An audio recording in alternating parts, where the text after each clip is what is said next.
The following program is four guys talking about the happenings in the world. This show is meant to be comedic and informative. The content expressed on this podcast is for entertainment purposes only and do not reflect the beliefs or opinions of the cast, their peers, friends, family, or co-workers. This show may contain strong and crude language for the sake of entertainment. If you are under 18, please get permission from your parents to watch and listen. If you are offended by the contents of this podcast, please do not watch or listen. Now, it's time for the show. Gentlemen, may I have your attention? The show starts in 5, 4, 3, 2,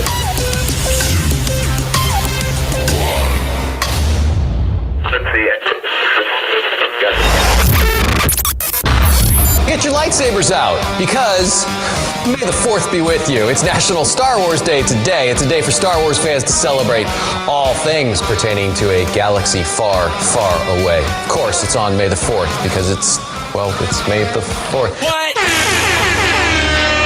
Oh, you gotta give it that huck and spit on that thing. May the force be with you. Let me give you some trash talk, okay? Oh, hey there! May the 4th be with you. It is May 4th, and we are the Florida Trash Talkers. We are live on YouTube, and thanks for hanging out with us today. Looks like the whole party's here. What's going on, Wally? Not much. Trying to figure out this whole Force thing with the Star Wars shit, but okay. I'll call you later. What's going on, David? Hey, what's up, guys? Live long and prosper. That's Star Trek. That's wrong one. Star Trek. That's not I one. know. No. I was trying to work them up. That's all. What's going on, Keith? Happy Sunday, everybody. Glad everybody can listen today. May the 4th be with you. Toby, what's going on, bud? Done, man. America's team has the day off today, so I guess I just got y'all some ribs and some NASCAR. So let's get it going. All right, and I'm Jay. We broadcast live every Sunday. You can be part of the show by chatting with us in real time, and we will chat with you back. You can watch us anytime you want on YouTube by searching for the FLA Trash Talkers. Follow us on Instagram. Just search for the FLA Trash Talkers. Let's get this party started. All right, boys. Talking about Star Wars, have you guys heard about this new hover bike that this company in Finland has made? It looks like the exact replica of the bikes in Star Wars. Have you seen that? I have not seen that. But I'm interested. Hell yeah. So this Poland-based company has created a new hover bike called a Volvonaut Air Bike. All right. It travels up to 125 miles per hour. All right. It's jet powered, and it literally hovers just like in the movie. There's a video on YouTube where you can watch it. And it's literally hovering over the desert, and it's just flying around. And it's just a guy, one-man bike. And this is a picture of the bike. I love it.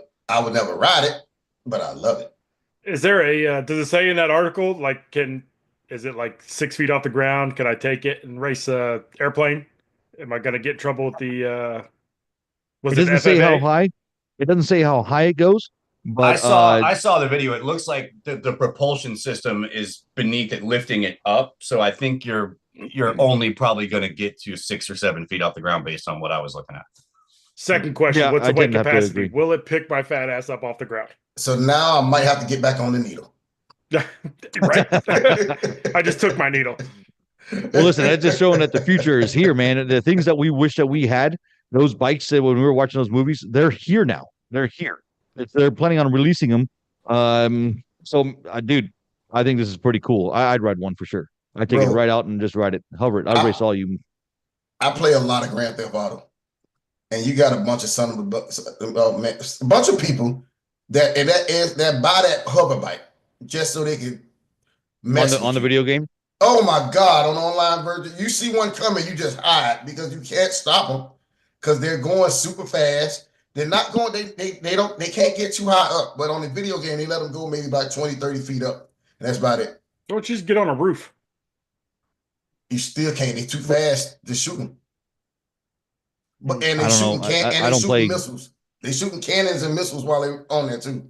Oh, that's like I a don't play Grand Theft Auto. urban assault vehicle. I don't know, man. I just think it's pretty cool that those things are coming to light. Now that is cool since we're a bunch of trash talkers. Now say I'm talking a bunch of shit and I got one of them hover bikes or hoverboards and I'm getting chased by Biff Tannen and I go across some water. Am I going to be screwed? Oh yeah, I love the way you go. You have to have power, man. I think even Wally knew what the hell you were talking about just then. No, not really. Oh my God. You know what Back to the Future you don't know is? Back to Have the you ever seen the movie? Oh, Back to the Future. Yeah, okay, never mind. I remember the characters. Jesus. Hello, Jesus McFly. I Christ. know Buff, but and McFly and all them. But yeah, never mind. Jesus Christ. Who are we working with around here, Dave? I that was like a soft toss too. I just laid it out there for you guys to hit a home run with. And... Hey, I got the reference. You need power, man. You know what? I always wanted from Back to the Future. I didn't even want any of that shit. I just wanted to break a skateboard and just grab the back of a truck and ride out to some what was that? Never done that. John Cougar Mellencamp. You never did that. No, that was not John Mellencamp. That was Huey Lewis. Huey Lewis in the news. Huey Lewis in the news. Huey Lewis. Yep. The power of love. I never did that to a truck. And I never did. No, hell no. That was dangerous. Nobody loved Keith more than Keith. So, but what they did come out with from the movie, the Marty McFly's, was those on part 2, those Nikes that you just hit the button and they Velcro themselves. Oh yeah, that's right. They hella expensive. Well, how much are they? They were like $200 back. Well, that's what a regular pair of shoes nowadays cost. That's back then. Back then, it was like it was like right now it'd probably be like $400 or $500 now. Yeah, but no. Once again, are we making things today because of the movies that we saw? You know what I'm saying? Like, or without a doubt, I think so, man. Because the technology, our mind thought it. Right? Somebody mind thought it and put it on TV. It was cheesy as shit. But now technology allows us to build a lot of the stuff that we saw on TV. Right. So, I think the technology has always been around, or the idea has always been around. I'm still a firm believer that television desensitizes us. This was already in the works. That came out of 78, bro. I think our mind back then, which is like today, like movies today are just repeats of what we saw back in the day, right? The imagination, like when we were growing up, if you want to go outside and play, you created things, you did things, you kind of came up with your own games. It was a creative thought process, right? You went outside, you developed whatever, and you made this game up. Today, people, for the last 15, 20 years, they've got the technology and that's what entertains them. So they don't have the same thought process like they did back in the day. And so back in the day, you had this creative mind and you developed these movies. And so people have grown up watching them. And now, because technology is where it's at, you can actually kind of make those things. You know what I'm saying? I don't think it was developed back then. That's my bad. I hit the button. My bad. Yeah, Wally, I think you're right. Because back before, it'd be like, hey, I'm coming up with all these ideas that seem so far-fetched. Like, right. And now it's creative. Like, yeah. Now it's like, I saw that on YouTube the other day. Right. When you plant the seed, right? Like you plant the seed in what was Back to the Future, 1985, and then 86 or 87 was the second one, something like that. And you plant the seed for the idea, and then 15 years later, those little nerd kids that were watching it, now they have a engineering degree or whatever, and they're actually trying to figure out how to do it. So it's just a natural propulsion. The ideas will eventually come to reality. It's a progression, like, and then so going back to AI and the Terminator and these robots and shit, you know what I'm saying? It's like it was creative back then, but now today we have the ability to actually do it. So now just boring. The people are well, they were like, oh shit, I remember watching, the Terminator and making these robots, and now we have the technology and now we're doing it. The problem is we saw in the movie what happens. Well, did you see the video in China? Did you see the video in China? The robot that malfunctioned and attacked its engineer. I'm not surprised. That was wild. Cybernet is actually happening. It's coming, bro. It's coming, man. If these robots are already malfunctioning and chasing after their engineers, come on, man. What's going to happen when that robot is walking around your house? Got to work out the bugs. And then the guy that you pissed off the other day happens to be a hacker, and all of a sudden he's hacking your robot to slash. There you go. That's the point, buddy. That's probably how Terminator happened. That's probably the outside of Terminator. Somebody hacked into Cybernet and turned Arnold Schwarzenegger into an asshole. But that's.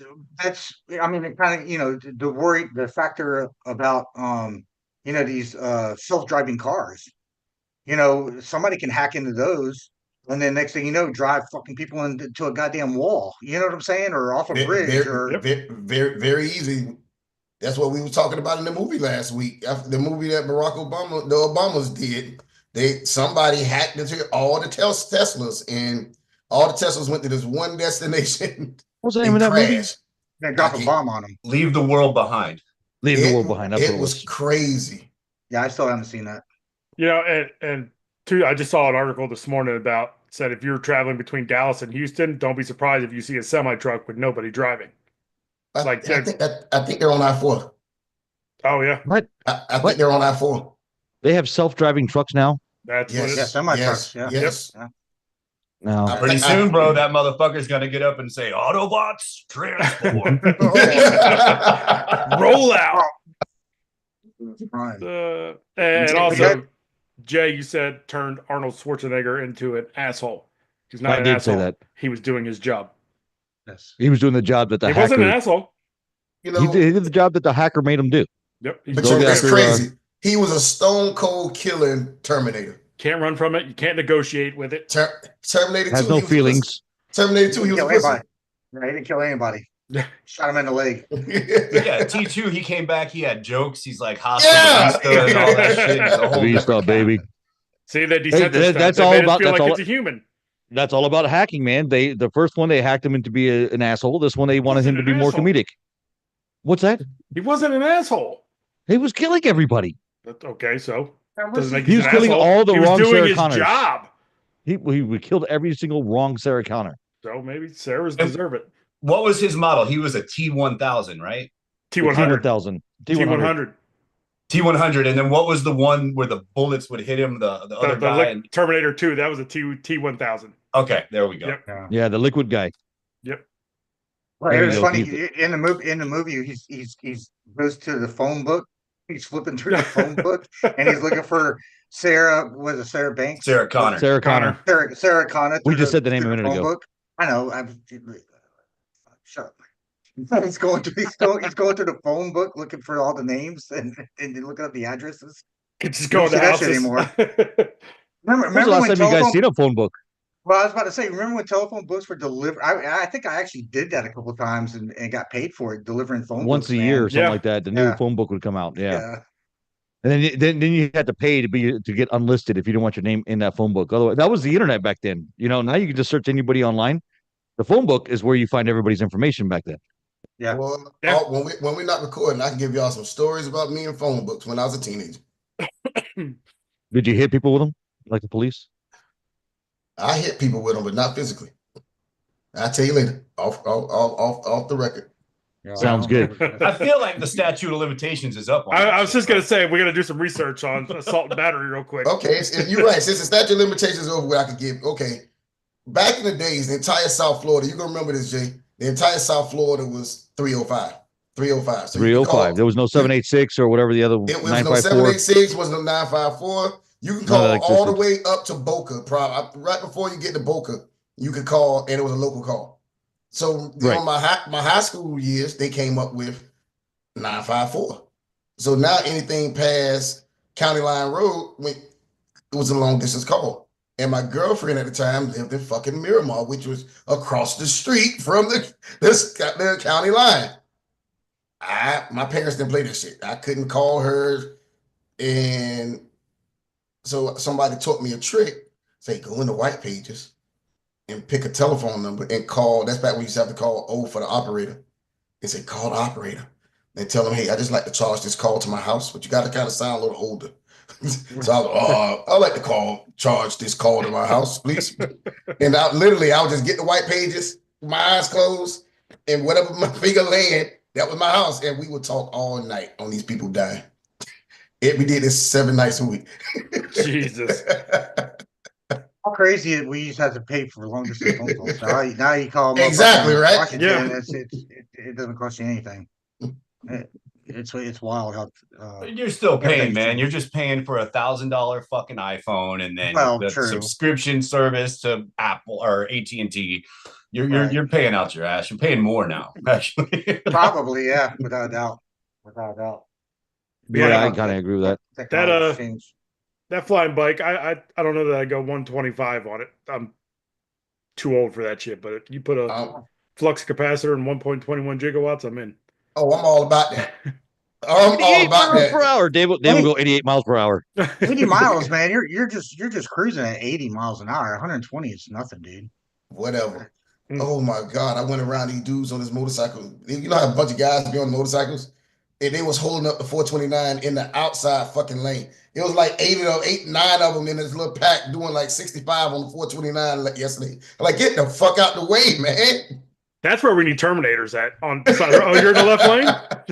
Hey, and they all wearing the damn motorcycle jackets and the club on the back. Yeah, and their face covered up. They was all on Harleys. Yeah. Speed bikes, man. When you're riding a speed bike, crotch rocket, man, 80 miles an hour is nothing, man. You're cruising at 80. Oh, I remember you used to be a motorcycle guy. I remember that. Oh yeah. I had mine.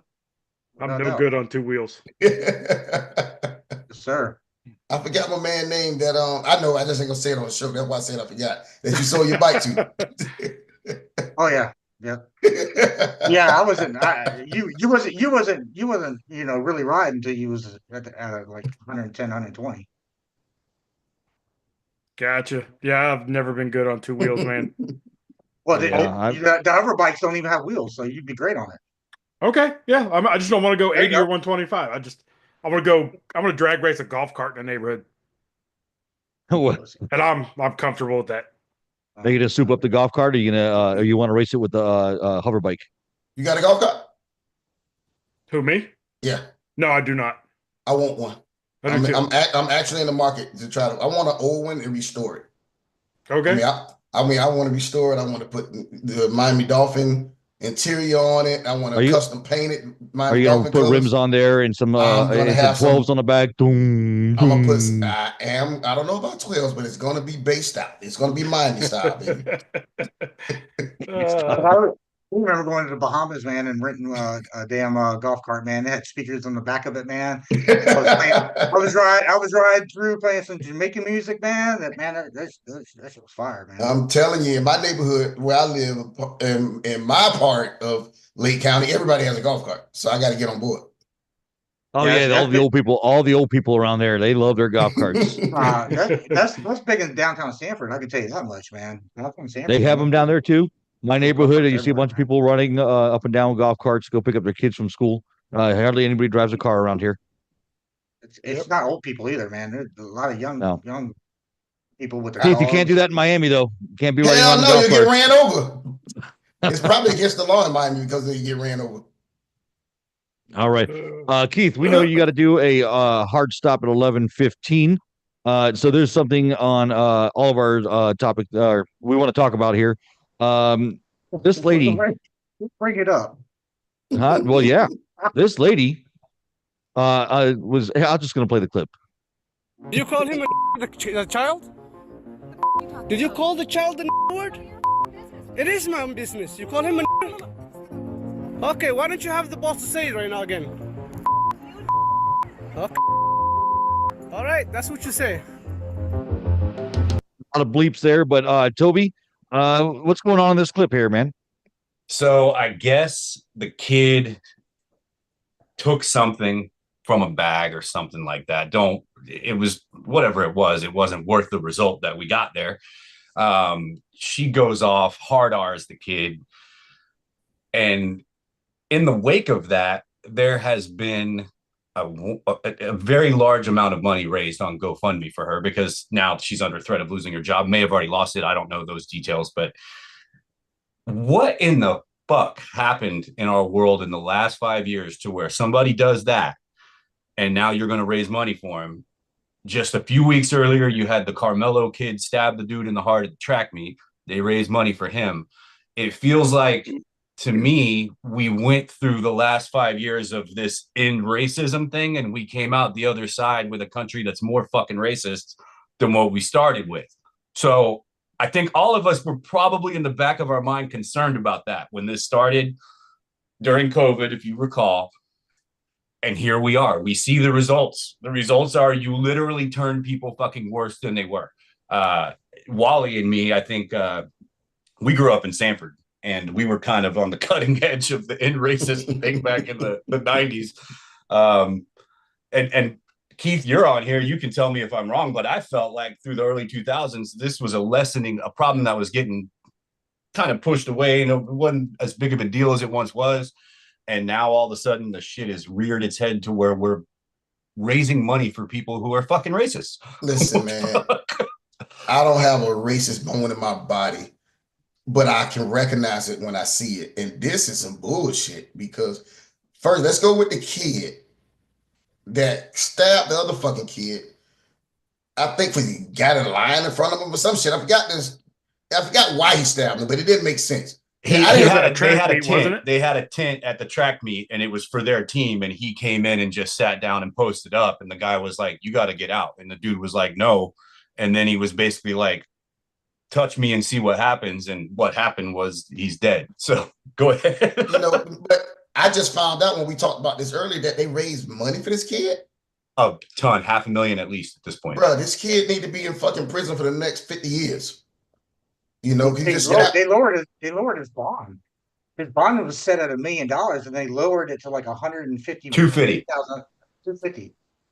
So I mean, so parents only need 25,000. We don't need 10%. Right. So I mean, look, man, I don't know, man. This is always a tough subject for me. I always thought, man, growing up, man, like when I was growing up, I remember the last day of school.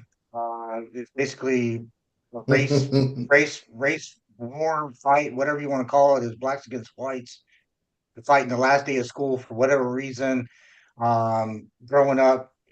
And then, when I got into, high school, that kind of stuff went away. That was, early 90s, and then as, things progressed, I thought society was going, the right way. I thought we got away from the black and white issues. And then 2020 came around, man, and what was it, George Floyd and all of that Floyd started happening, and it just, and even Trayvon Martin, man, which happened here in Sanford. Were you guys there for that? Isn't that George Zimmerman? George Zimmerman? Is that George Zimmerman? Yeah, that was George Zimmerman. And there was you two coming up in Sanford. Were you guys there for that? Yeah, and so I don't. Got crazy, huh? Based on the Netflix documentary, it looked pretty crazy there in Sanford. Yeah, it was pretty wild. I mean, you had white supremacists here. You had Black Panthers here. There was a bunch of stuff going on. And the crazy part, I don't even think Zimmerman was racist. I just think he was that nerd dude that wanted to flex a little weight. I'm the neighborhood.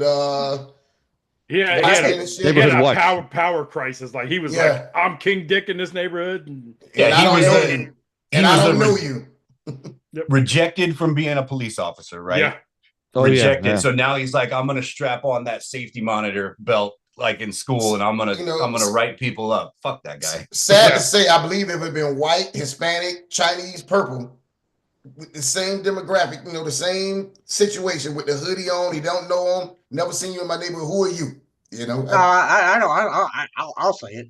I think he was racist because if it was a white kid walking through that damn neighborhood with the damn hoodie on, he would have never even been thought twice about it. Wouldn't he be a thought think so? process? No, he would have given him a look and said, "Yeah, he's just a kid that probably belongs here. Around He the block." belongs here. Exactly.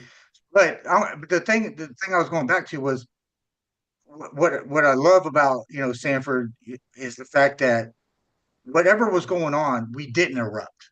We didn't become a race thing. There was no fighting, even after the verdict, right? Um, so I love Sanford for that. I mean, that could have turned into the LA, shit with OJ Simpson and the riots that happened after all that Rodney King. bullshit, and Rodney Rodney King and King, all that. the Miami riots.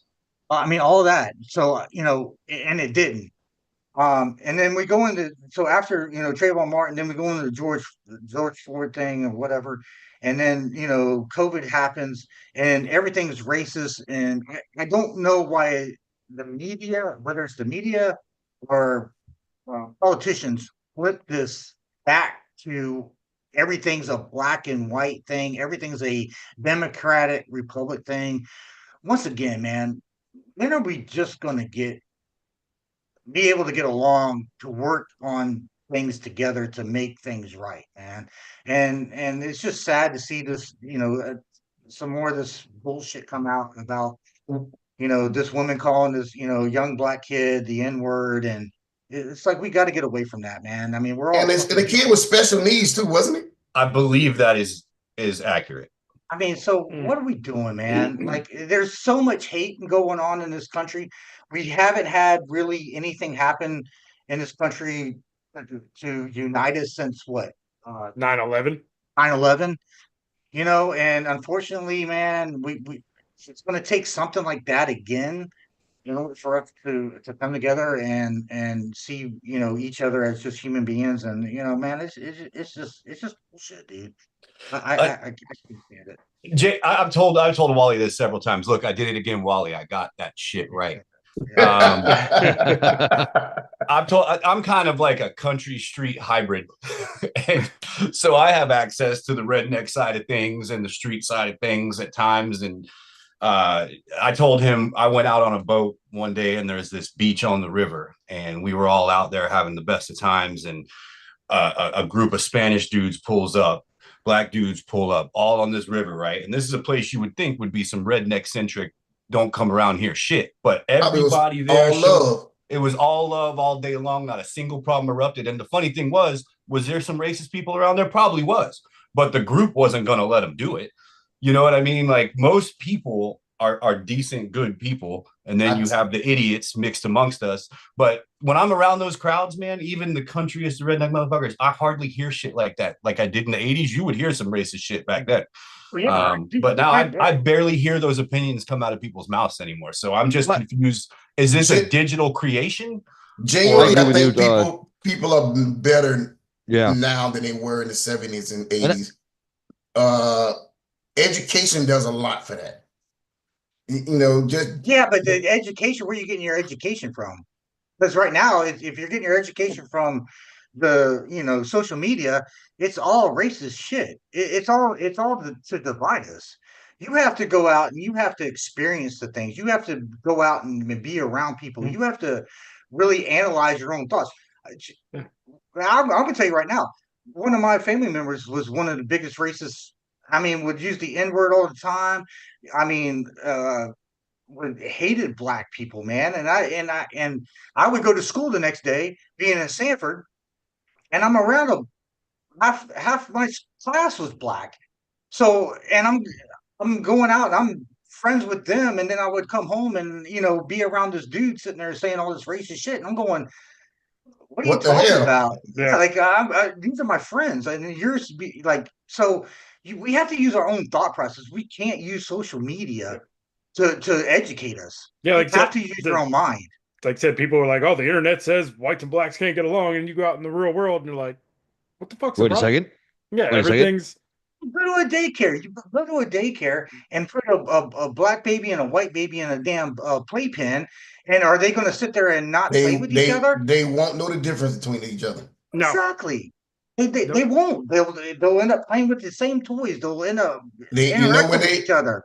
They would know the difference between each other when somebody other than them teach them. It's taught. Yep. That's what I'm saying. Yeah, that's so behavior. Education. What education are we getting? If you're using social media to educate your kids and things like that, yes, you are going to probably get the wrong information. We have to use our own minds. We have to think for ourselves and have the balls to stand up. Because really, if I wanted to, I was going against one of my relatives who was a big influence, in my family, but I used my own thought processes and had some balls to stand up against it and go, no, dude, you're wrong, dude. I see black people as human beings. You know what I'm saying? Is that you sitting there degrading them. And the funny thing is, he would sit there and talk about football players that were black was the greatest athletes and all this Oh, stuff. he loved him, huh? Yeah, that's what I'm saying. It's like it doesn't make any sense, man. Like I don't understand this whole black and white thing, man. We got to get away from that. I cut myself. Keith cuts himself. We're all what comes out. It's all fucking red, dude. We all bleed red, man. All depends on what finger. I got a little teal and orange come out another finger. Yeah, that's true. Yeah, the little Miami Dolphins coming out of you. Hey, going back with Toby said. Yeah, I mean, there is more good. I think there's more good in this world than bad. I think the ones that are bad, they're the loudest. That's why it seems like it's such a big deal. You know what I mean? It's so loud. It's all around us. And the good, and we're kind of quiet. We're off to the side. That's kind of what the news doesn't want that. They want the extreme on both sides of the fence and put them in front of the camera where normal, rational people, even though I can be irrational sometimes, I don't want to hear from that. That doesn't fit the narrative. Let's push that out of the way. Tell the news. Yeah, the media helps put it out there. Move the needle. It's like. Go ahead. No, go ahead, Toby. I think all of us are kind of in the similar age group, right? Like we're all within a few years of each other. When we grew up, we were in that first, like in the 80s when we were going to elementary school or whatever. That was like the first generation of kids that started off in a desegregated world in the South, right? We were all together from kindergarten all the way through high school. And in the 80s, like I said, there was a lot of racist shit being said, and I would hear it. But then you would go to school like Jay was talking about. And after that 12 years, if you're still stuck in that mindset and you didn't open your eyes to all the people around you, then that's just, you're fucked. You know what I mean? But the majority of people, by the time we graduated, all of that, you were completely, all that shit was wiped out. Like you didn't think about it anymore. And now what you think about is the shit. This is why we have these GoFundMe campaigns, because this thing right here is teaching you now. Look at that FSU for you, Keith. That's they're racist. You're bullying them. Bullshit. Yeah, I'm gonna file a report. That was bullying. I'm starting to GoFundMe for Keith right now. Hey, does the FLA Trash Talker have an HR department? I don't know. Yeah, I know, right? You might think I'm lying. I tell people this all the time. There's no way. Yeah, but I stayed in the hood. I stayed in the heart of the hood. I didn't share a school with anybody other than black kids until my junior year in high school. They busted. Shit. Yeah, I didn't see the first white kid I ever shared a school with. My junior year in high school, they busted me in because we had a really good music program, and he played like the clarinet or some shit. And, where were you? Liberty City? Is that where you were? Yeah, I graduated from the West, brother. Miami Northwest. Yeah. So literally, I never shared the. I was saying that same year they busted in a couple Cubans and Puerto Ricans, but I literally never shared a school with anybody other than the other black kids to my junior year in high school. Well, hell, my daughter was born in '99, so I was probably it was probably year 2000. It was before 9/11 because I remember 9/11. I was on a garbage truck when that happened. So this is before 9/11. So it was around 99, 2000. I was driving roll off in 9/11. I was working at a plating company in Sanford, and it was a good old boy, family, country, and they used the N-word like it was part of their freaking language. And dude, I ended up I had to leave. I mean, my girlfriend at the time was black. My girlfriend right now is black. My daughter was black. And so for me to hear those people talk about, and just use the N-word like it was like it was nothing, I had to leave. But it wasn't just in the 80s. I mean, like I said, it was up to the 2000s that I was around, people actually talking that way and thought of black people that way. And since then, since I removed myself from that company and went on and did different things, I haven't been around people that talk that way anymore. It seems less and less until I go to the news, until I turn on the TV, and then that's when I start seeing all the racist stuff. And to be honest with you, man, during that Trayvon Martin stuff, I lived in Lake Mary, which is right next to Sanford. I heard about everything that was going on, but I didn't really realize what was happening and how much of a racial divide there was until I went back and watched a documentary. It kind of refreshed my mind about how things were. You know what I'm saying? It was like, damn, was it really that bad? Because I would go to work and, half the people I worked with was, Black, Hispanic, especially whatever. in our industry, yeah. Yeah, you know what I'm saying? So, and then I would come home and I would get little blips of the news and stuff. And, then I would see little bits and pieces of it, but I was still like not around it. You know what I'm saying? So I don't know, man. I think we just, and it's so sad that it seems like it's coming back. It's becoming a big topic. It's a big thing again, man. And I don't know how it's going to change. To be honest with you, man, until people just, I don't know. Yeah, I think the most nervous I've ever been in a situation was about that Trayvon Martin, George Zimmerman thing. So I'm in Pennsylvania at for my cousin's wedding. We go to a shooting range one day. We walk in, they want IDs. They look at me and my brother's ID. They go, "Oh, you're from Florida? Go ahead. You don't need any training." So I was like, "Oh, he knows us. Cool." You bullshitting. I swear to God. So he comes over to us. We're in a group. It's me, my brother, my cousin. There's like some people I don't know. And they're sitting there pointing me and my brother out going, "You see these two from Florida? They're going on with the Trayvon Martin and George Zimmerman thing. If they know what needs to be done and it needs to be done right." I'm like, wow. What are you? I was like, looking, I'm like, am I this is where I start shooting people in here? Because if I disagree with you, am I getting my ass whooped right now? Or so that was, I think, Pennsylvania. That was in Pennsylvania. That was the first. Not Alabama. What part of Pennsylvania? That was because it had to be West Pennsylvania. Yes, like God damn it, what's the name of their? It had to be West Pennsylvania. East Pennsylvania is a little different. It's like Eastville, like Allentown area. Allentown is by Pittsburgh. Yeah, so that's West Side. Yep, yep. I can see that in West Pennsylvania. But it was East Pennsylvania is not like that. No, that was the time I was sitting there. I was like, oh boy, this is talking about like observing your surroundings. Like, all right, I got this guy. He's the biggest one. I'm gonna put one in him. West Pennsylvania is not far from like the northern Kentucky area, that type of shit. Yeah, so that does make sense. Like West Virginia. Now look at us being racist towards white people. I didn't feel comfortable putting that on the show because he did work here at one time. Worked with us. He worked for about 2 months. Okay. I see Wally reading. Yeah. I just found out a couple weeks ago that you knew him. So when this topic came up, you ever seen Me, Myself, and Irene?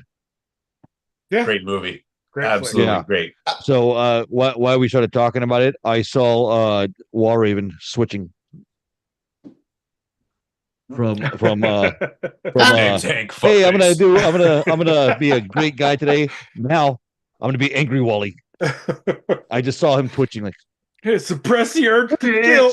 This subject just kills me, man, because I hate it, man. It's just frustrating because, like I said, man, we're all human beings, man. I just don't understand why just because a person's a different color than themselves, why that has to trigger something and they're automatically just because I can tell you right now, I know a lot of dumb fucking white people. I know a lot of dumb fucking white people. And,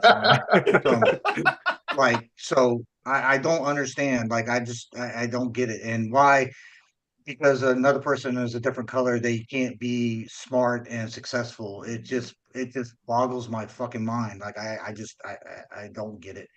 Because like I said, I know a lot of white trash motherfuckers out there that are stupid as fuck.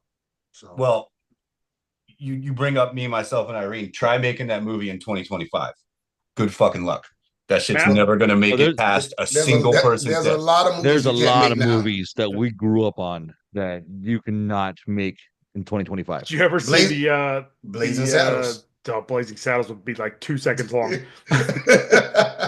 There was an interview with Robert Downey Jr. about Tropic Thunder. It's like, could you do another one? He goes, Oh my God, I love Tropic Thunder. You could do it, but it ain't gonna get the same reaction it did when it came out. No, that shit was so funny. There's a lot of movie of all time. I love Tropic Thunder. I watch it maybe once a month. It's on Tubi. I watch about once a month on Tubi. You know what movie we're talking about? You can put it on fucking social media. Like, I don't understand that part. You know what I'm saying? Like, I mean, I don't get that. Why is it that comedians have to be desensitized? Movies have to be desensitized where they can't, talk or say certain things, but the media can talk and bring it up. Like, I don't get that part. Like, does that make sense? The media doesn't bring it up. Well, the media doesn't talk about it. They bring it up to segregate us. Like, they put it in our face, right? So we think that the world that we're walking into is a racist world or a segregated world, when it's really not. It's really not. They take the one person that has the loudest person and they put it in our face. That's what the media does. That way, when you go out, you go, "Oh my God, that guy's got a different complexion than me." Yeah, they're all like that because of the one guy. Murder me. Well, he's got a hoodie on. Guy. Yeah, he's got a hoodie on, and I'm a flashlight cop. Let me see what's going on. So I don't know, man. It's just weird how, like I said, I used to love Eddie Murphy, Richard Pryor, Red Fox. I used to love listening to those guys, talk, do their shows and stuff. And then it's got so desensitized where you can't say certain things and you can't, and it's like, I don't get that part of it. And you can't make movies now. Like, where's back the then, freedom of expression? People weren't so sensitive back then. People weren't so sensitive. I mean, did you see Don Rickles roast Richard Pryor and the things that came out of his mouth? And Richard Pryor is sitting there laughing. Thing is, the funny thing, everybody in the audience was laughing. No, it's not personal, but the racist comments that were made were not racist. They were just jokes. And nobody was sensitive. No one took it to heart. Everybody went home. Everybody moved on with their life. Now, you say something just off color, just a little bit wrong, your world has come to an end. Everybody's all up in arms about it. Well, people are kind of trying to flip that organically, because if you notice, those Comedy Central roasts stopped for like 5 or 6 years. For a long the first time. one that you saw was the Tom Brady one. After that one, they brought it back. They started bringing a lot of that stuff back. Yeah, it went away. Oh, and then, talking about bringing things back. I mean, for whatever reason, Tom Cruise and the Maverick movie, right? That was like a big deal, right? Like the Maverick movie. Yeah. What? Top Gun 2. Yeah. Oh, Top Gun. Oh, your shit. Your favorite movie. I forgot. But I mean, it was bringing America back. Like it was I was like, Top Gun was racist? I missed that. I know. No. I was like, what scene is he talking about? No, but it was like it was bringing movies back to the forefront and things like that. But the Tom Brady roast, man, was awesome because, I mean, there was some tough conversations. There was some awkward shit that was said. There was some awkward shit, and he got a lot of shit for that. I mean, he got a lot of shit for doing that. And sitting there and going through it with his family and talk about. But wasn't he like the executive producer for that? I don't know. I'm sure he had some part in it, but I don't think he knew. I don't think he knew that it was going to go that hard. You can look at his family. You can look at his face, bro. He didn't realize he was getting his ass cooked. Like, oh shit! He got put on the fucking trigger and lit up for hours, bro. It was great, man. It was funny. Dude, I haven't laughed that hard in a long time. You know what I'm saying? He was the executive producer. I mean, that was awesome, he was the man. Producer. Like we got to get back, and I think that's just I guess I'm not to go into politics, but I think that's what Trump's trying to do. I think like he's trying to bring. You haven't said back. Trump on a show in a long time, so I'm very proud of you, Wally. I'm proud of this son of a bitch. Yeah, right I like where this is going. He's been Trump. So I think it's like, I think that's where we're getting back to, man, and hopefully we get back to things being right again. And but does it look like it with these articles and you hear about the kids stabbing the white dude and the woman calling the young. Why are you going to call a 5-year-old the N word? And she Anyway. said it so fluently that means she has said that bitch a bunch of Oh times. yeah, shit was queued up on common. deck, ready to That's go. common. It was. She had a few thousand hours of training. Here's my chance. I can finally say it. She just finally got caught. You know what I'm saying? But it's just. But we got to get. I don't know, man. Like I said, man, we got to get back to just being just. I don't know, man. Just get back to just living our lives and just appreciating each other, man. Everybody has our faults. Nobody's perfect. I'm white. I have my flaws. Keith, you're black. You have your flaws, but whatever it is what it is. During COVID, they kept using that stupid ass slogan, "We're all in this together."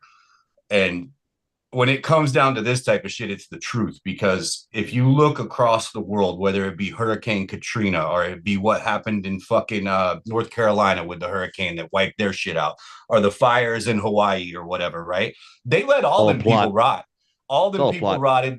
Their land was burned to the fucking ground or washed out from a flood, and they didn't help them fucking people. You know why? It doesn't matter all that matters is green, bro. Black, white don't matter. Green matters. So that's where we are. So we might want to figure out real quick that if we don't come together and fix it, we're cooked. We're cooked. It's all a plot. What you just said, the hurricane, the fire in Hawaii, that's all a plot. The government's all in charge of that. Yeah, and they let all of those people suffer. It didn't matter what color they were. Yep, all of them. Something Toby said earlier when he was on a boat and he thought some shit was going to pop off. I've been saying this for years because I don't do it like I used to, but I used to fish a lot. I used to love to fish. And if I can get away right now, I go fishing. Trying to catch a goddamn gator. No, we're going to talk about that shit in a little bit. But I want a boat right now, and I'm going on 1 million cruises. There's no racism on the water, brother. I swear to God, something about the water, something majestic about the water, bring everybody together. So everybody just need to go fucking fishing, okay? Everybody's drinking a beer, chilling out, talking shit, having a good time. I've never seen any type of racism, any type of hatred towards anybody. You get the biggest redneck, you go help the biggest black person pull that big fish in, or if you have a problem, he don't have some of his tackle, man, he'll loan him some.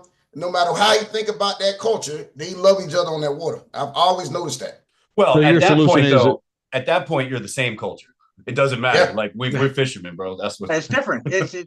Why can't you take that same idea and put it on land? And you know what I'm saying? Because I'm gonna tell you. Because I remember Toby talking to me about that experience, and he was like, and if I'm not mistaken, you were like, and there was a lot of Trump flags. There was a lot of Trump people out there, and once again.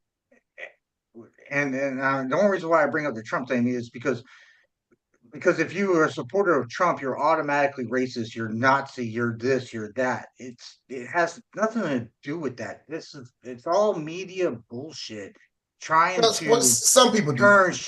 Some people want them to push his agenda. Not saying he's doing it, but some of the people, like the really crazy people, are hoping Trump help push their agenda. I mean, you're always going to have crazy. You're always going to have, those certain that small percentage of people that are a little fucked up in the head that are Trump supporters. You're going to have those fucked up people that are Obama supporters. You're always going to have that either way. It doesn't. But majority of people that are Trump supporters are not racist people, man, and it's not. We got to get past this white and black issue and start working. And Democrats and Republicans got to start working together in order to make this country better. Because if not, man, this country's going to fall, man. We will end up at a civil war at some point.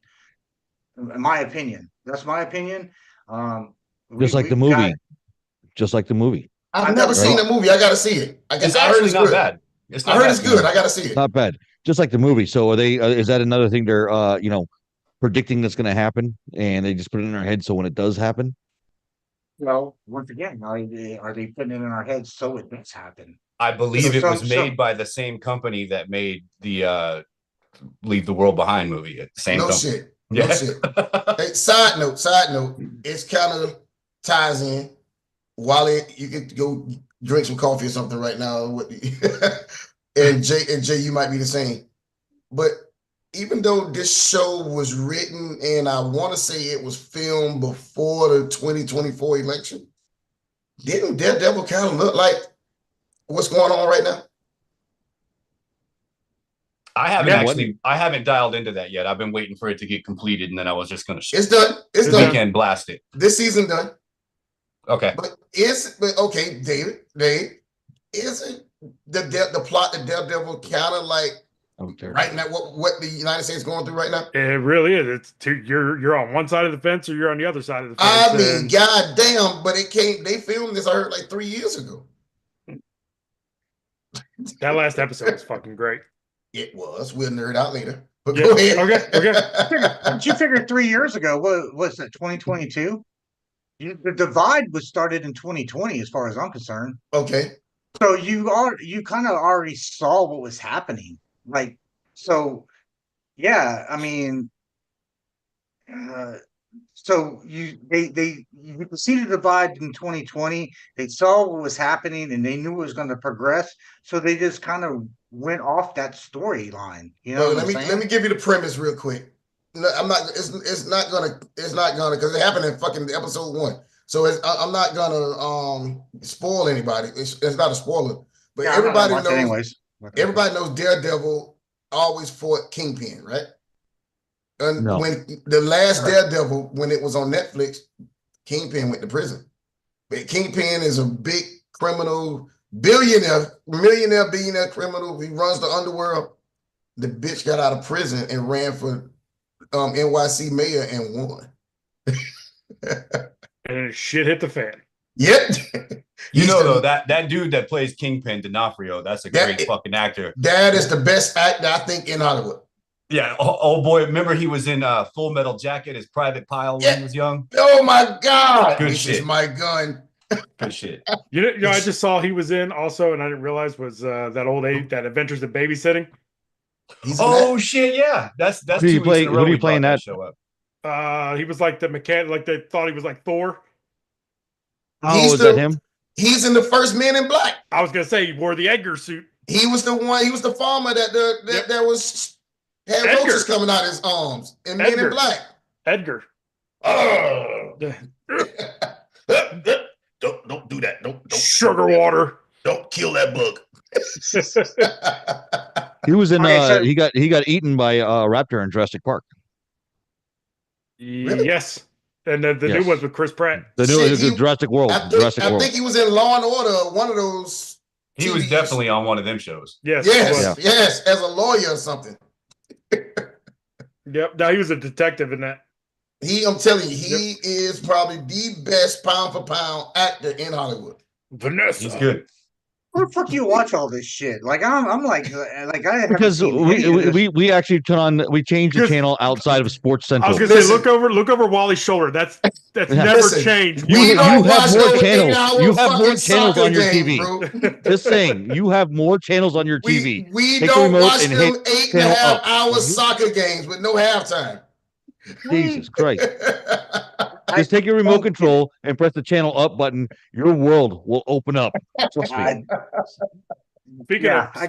Speaking of soccer and TV, Wally, I just started last night binging Ted Lasso. Fuck yes. That is awesome. So dude. Good. I gotta go back to it. I got bored. So good. Was that on Prime or something? Apple. When it first came out, it was the shit everybody was talking about. So I watched maybe the first 3 episodes, and I get past that. It lost my interest, man. You got to get past the first 3 episodes, like everything else. Okay. Keith, I did the same thing. I watched 2, put it down, and Jay kept talking shit, and then eventually I picked it back up. Wally was talking shit, and I picked it back up, and once you get past 3, your cash. You know, another one was like that was the Ozarks. When the Ozarks first came out, oh my God, you had to get past the first 3 episodes. If not, because Ozark was boring as hell the first 3 episodes, but then Ozark was really good. Yep. My favorite line is when Jason Bateman's like, I love hearing the sound in my head of your boyfriend hitting the fucking concrete when he threw him off the roof. Oh, it's fucking great. Oh, Ted Lasso is awesome, man. I gotta get because of y'all. I'm coming back. Yeah, I heard that. Supposed to come out another season. Yeah. There's another show. I can't think of the name of it. Oh shit, the monkey on the shoulder or something. It's with my boy Vince Vaughn. That shit is so good, man. That show is on Apple too. It's good. Bad Monkey. I think it's Bad Monkey. Okay. Bad Monkey. Oh yeah. I'm still watching that. It's a little weird, but it's good as fuck when you watch it all. It's good. That's another one you got to get about episode 3 before you start putting shit together. Vince Vaughn is great too. But you know that was a book. Now because I've seen this series, now I want to buy the book and listen to it. I ain't reading shit. But I want to get the book because that originally was a book that this guy, whoever the author is of that book, all his stories are Carl Hyacin. Something like that, yeah. All his stories are Florida based in the books. That's awesome. Hey, I was tripping. And Jay, if you ever see this show, Bad Monkey, right? You'll know. The premise of the show is in Key West. That's the premise. Them fuckers back and forth. They go back and forth from Key West to Miami like it's Longwood and Orlando. Like bullshit.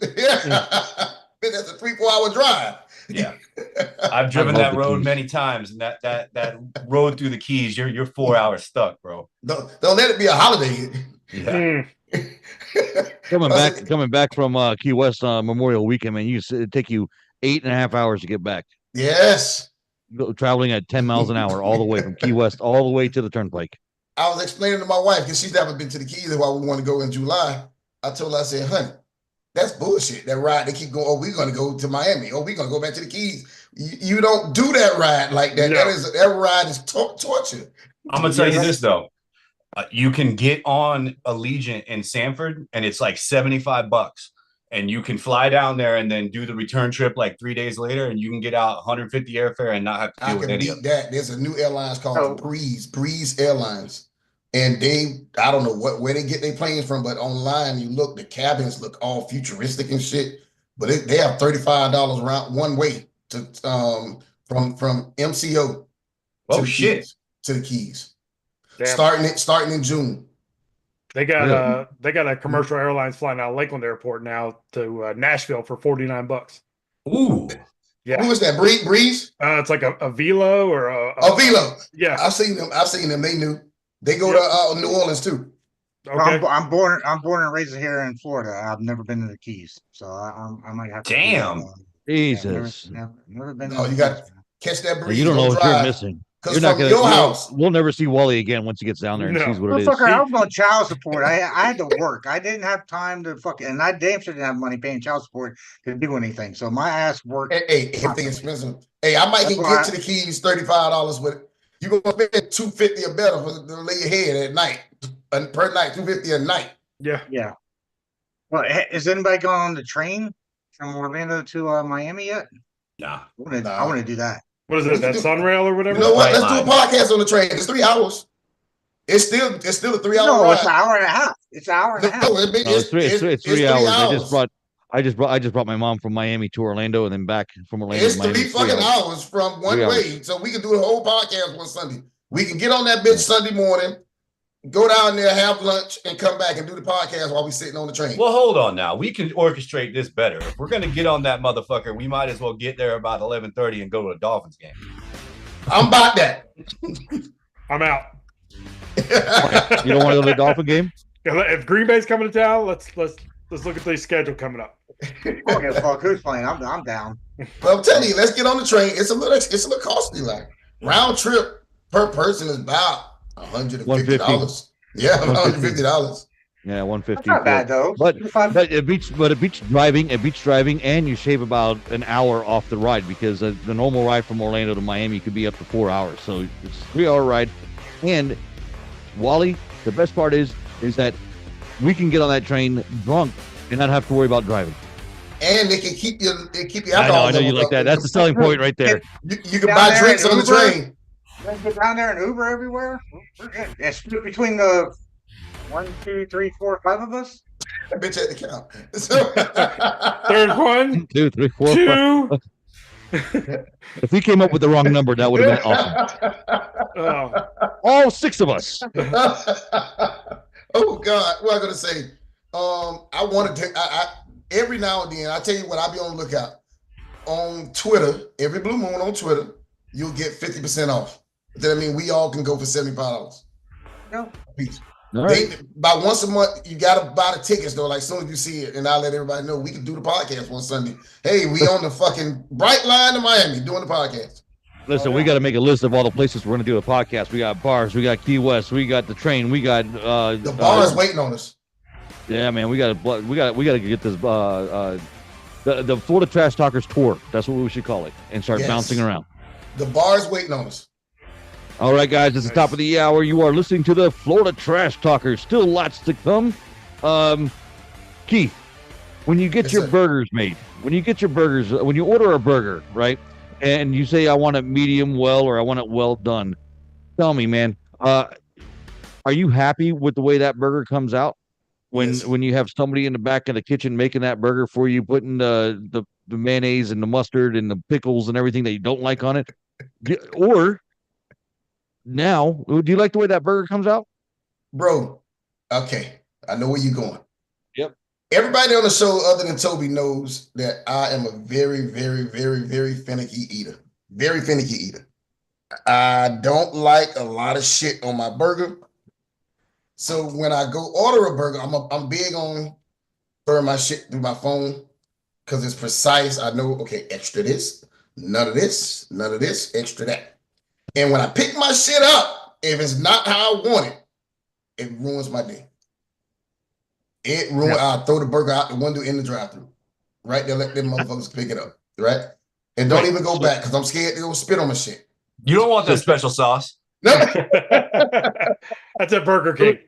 But the reason why I asked you, Keith, is because there's this restaurant. It's called Burger Bots, and the entire restaurant is made. The entire kitchen is robots making the burger, and it guarantees it'll be consistent every single time. So if you go to a restaurant where a human is making the burger, they may under-season it, over-season it.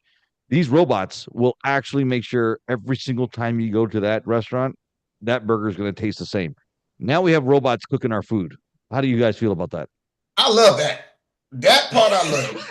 That's the only fucking robot I like. Goddamn, bring them all. Fuck them. I think the only people that's actually there working is the people that cash you out and mopping the fucking floor. But everything else there is robotic. You know what I mean? I put my fucking order in. When I say no mayo, ain't no fucking mayo on my burger, okay? When I say extra pickle, there's extra fucking pickles.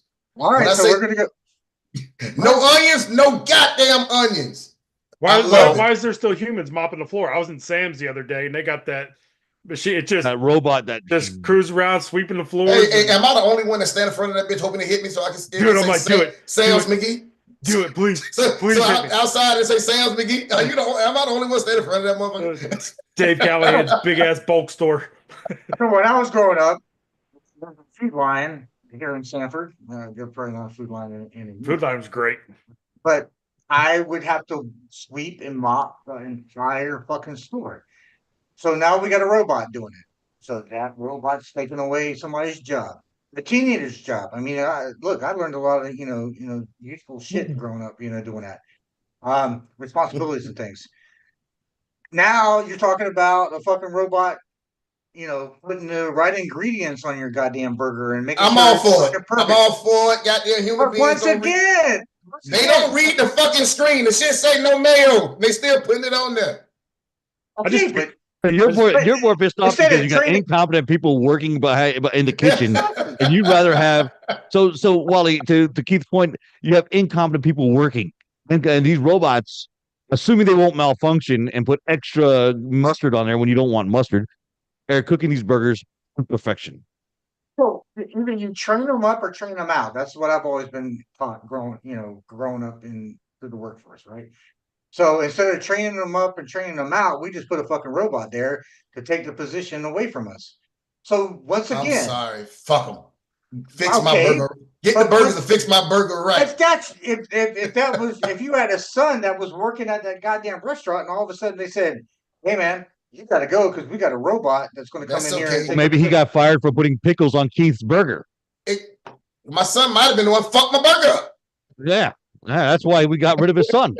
Keith, no way you throw a wrong burger back at a Terminator. No way. You're a pussy. Yeah, I will. Now, what are you gonna do? What are you gonna do if that burger comes out wrong? Are you gonna tell the T100, hey man, this burger is wrong? Bitch comes out with a damn pistol in their. I will because I'm not worried about him spitting on it. Okay, he might put some WD-40 in that motherfucker, but he's not spitting on it. Or some WD-40. Next thing you know, he's got some rocket launcher coming out of his fucking stomach and shooting him. Keith yelling at the robot. Sarah Connor would have made this right. Once again, you're taking away a job, man. You're taking away somebody in order to provide for themselves. Well, listen, this revolution have started already. When last time been? I'm not a checkers guy. I hate checkers, but every now and then I love a good checkers milkshake. So can checkers make good milkshakes? I don't know why they're underrated, but so you pull in the drive-through with checkers. It's been going on for the last few years. You put your order in through a fucking AI. It's true. Taco Bell's like that now too. Really? Yep. Well, there's a lot of places like that now. That's somebody's job. Nobody's taking orders anymore. Nobody's taking orders. You have to walk up to the kiosk and put in your order. Okay, but so the AI or the kiosk takes the order, sends it to the kitchen. So we've got part of the robot. That shit takes so long. I went to the Popeyes by y'all office a few months ago. They have one of those kiosks over there. Oh, too? They have like 3 of them up there, and the lady standing right there on the other side of the counter saying, "You have to put your order in through that." Like, bitch, how you know I know how to read? How you know? You assume I know how to read to put this order in? Go to racetrack. We're almost there. We're almost there. Pretty soon, Popeyes and McDonald's are going to have the robots making the Whoppers and the chicken sandwiches. You go to a racetrack, you put your items underneath the screen, and it pops up and tells you how much it costs. Yep. But once again, so you're talking 100 jobs we just talked about. Two things on this. That's 100 people. Number one, Keith, your kids meal ordering ass, dino shaped chicken nuggets ass. That's just weak. 2, have y'all ever seen the movie The Founder about the origination of McDonald's? Yes, I love that movie. Michael Keaton. I love that movie. In that movie, they were literally making a perfect hamburger that was exactly the same across the board with human hands. So, I don't want to hear that we can't accomplish this mission. We are. Keith, Toby, to that point, I will say it was one little store in a small little town. It wasn't a chain of 1,000, 100 McDonald's across the country. It's true, but it was done correctly. All right, so and you have had this 2 guy nerds with a goddamn yardstick beat them in their fucking back if they got the burger wrong too. Yeah, so that's why these chain restaurants like Olive Garden and stuff, they ship their spaghetti sauce out of a bag from a factory to all these chains, so everything tastes the same. They have to. Once again, it goes back to train them up or train them out. You get the yardstick, beat them on the fucking back, and make sure they get the shit right. Is that what we need to do with employees? Is beat the crap out of them? That McDonald's didn't have an HR department. The HR department was the yardstick. We'll get fucked up. We're not going to have any jobs. We're not going to have any jobs. We just talked about like 4 different positions where there's hundreds of people that could be doing that job to make money to provide for their families that aren't able to do that. What are we going to do? We're going to be doing a podcast 5 days a week is what we're going to be doing.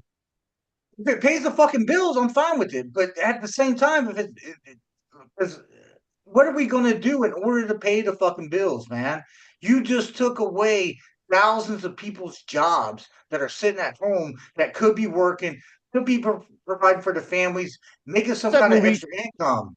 What's that movie with Bruce Willis? What's that movie with Bruce Willis? And they're sitting on their couch and they have an avatar that actually goes out and goes to work and lives in the city. Oh man, well, and then he's a detective, and then he takes off the mask for the first time, and he goes out into the real world for the first time, and like his avatar is just like this, buff handsome guy, Bruce and then Willis? he comes out all rugged up. Bruce Willis. Oh man, what movie was that? The one where Chris Tucker played No. Oh man, what movie I was thinking The Fifth Element when you were saying That's what I'm thinking, The Fifth Element. Jason was dreaming this shit. I think Jay was. I think I've seen all Bruce Willis movies, so I can't think of that one. Listen, I'm just playing in my head right now. Us five being an HR department and somebody coming to complain, and Wally just being like, "Did you try hitting him with a stick?" Yardstick. Give me a yardstick. I broke the last two. Fuck him. He's a good shit, right? Get the fuck out. Hey. But I mean, seriously though, man. Like, what is the future like, man? Like, we're sitting there talking about it, but obviously, I doubt I'll see it. But the kids growing up, man, like. What is it going to become where it is just freaking robots doing everything? Because it's going to be rough, bro. I'm going to tell you, in our industry, and I know Keith, you got to go here, real soon. In our industry, 20 years ago, if you was a 20-year-old kid coming into the job, the route managers were all over you because they knew that you were going to work. You're going to brush your ass. You had this physical ability to be able to work and handle the job. And now these days, I don't want to hire a 20-year-old kid. Oh my God! When I see them come in, I just drop my fucking head because they don't have the same work ethic. They don't understand physical. They don't have the labor same anymore. morals and shit that we had. They don't. But when we were kids, we were growing up. We were outside. We were playing. We were doing different things. We were physical. And our job. I'm gonna tell you what I believe too. Think about these new kids. Not all of them. I'm not putting them all in the same bucket. But when we was growing up, every fucking one of us is when we was 20, young 20s, maybe late teens. Called surrogates. Surrogates. No, that sound gay. I ain't see that. So was that one at Nakatomi Plaza? That's the one. Some of us had responsibilities, i.e. kids at that age. So we had fucking momentum. We had damn, I gotta make sure I put out, no matter how hard the job is. These new kids, all they got home is maybe I got a driver that y'all all know this driver. He don't have any kids, I don't think, but he have a fucking bearded dragon at the house. No, I don't know him. You do. I'll tell you later. But shit, I was 12 years old. I had a regular job. Like I worked when I was 12 years old. I went to a plant nursery. I had when I left school, I went to a job. I clocked in. I had responsibilities. I worked. I lifted. When I was 10 years old, I was out mowing yards, mowing lawns in Sunland in the neighborhood, and I had 10 yards a week that I would go out and I would mow during the summer. When I was 12, I started working at a plant nursery. When I got into high school, I started working in a damn, grocery store. Like, but today, kids these days, man, they don't have that because technology is kind of replaced that, I guess. We all went outside, we played sports, right? I mean, when we were growing up, you go out in the neighborhood. If it was baseball season, we were playing baseball. If it was football season, we was out throwing the football around playing football. If it was basketball season, we were out on the court playing, basketball. If it was soccer season, you were by yourself. Exactly. Yeah. I was kicking a ball against the fence by myself. Trust me, I did it. Why don't you guys want to come play with me? But we were outside doing things. We were outside corporations doing nowadays. things. Yeah, you were outside doing things, but nowadays corporations, that their demographic to hire is 25 to 35. They're not hiring our age anymore. The goal is to get you see it right 25 now to 35. You see it right now. And they're getting, and it's not like entry level jobs. They're getting high level paid and high level jobs and high paying jobs. They're hiring these kids out of school because they have technology. They have a degree and they have technology background, and because our industry sits there and thinks that, and I'm sure our big boss not listening right now. It's after 30 minutes. That nobody said what 30 minutes he listens to. Well, true, but that stats is the way to go. Like you can make sure he listens to the 11 o'clock hour. if you just go off of stats. Oh, well, if the stats are there, you could do anything. You don't know what's going out there in the real world. Maybe in commercial and roll off, you can look at stats and you can kind of do things. When it comes to residential, when it's physical labor, there's a lot of things that go on. And for believe it or not, and I guarantee you, Dave will tell you, they're a little more lenient than you would know in your department. When you get the commercial roll off, them numbers tell a story and they make a stick to it. Well, that's starting to apply with residential. That's starting to apply with residential. Hey guys, it's 11:16. I gotta. I know you gotta go. See you, homie. See you, man. Hey man, somebody please don't let this motherfucker three-peat today. I got Ain't no stopping it. Ain't no stopping it. He's gonna have to make the category fucking garbage. Keith, rules.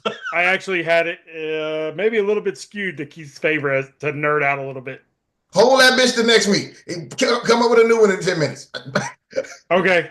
All right, Keith. Thanks for joining the show today. We'll see you next week. With Keith leaving us, Bill Belichick. He's been making news lately, hasn't he? I don't know anything about this one. I just know he's banging a college student or some shit. Yeah, what's going on with that? He's making the news, or she's in charge, or something like that. Yeah, I guess he has his girlfriend who's now 24.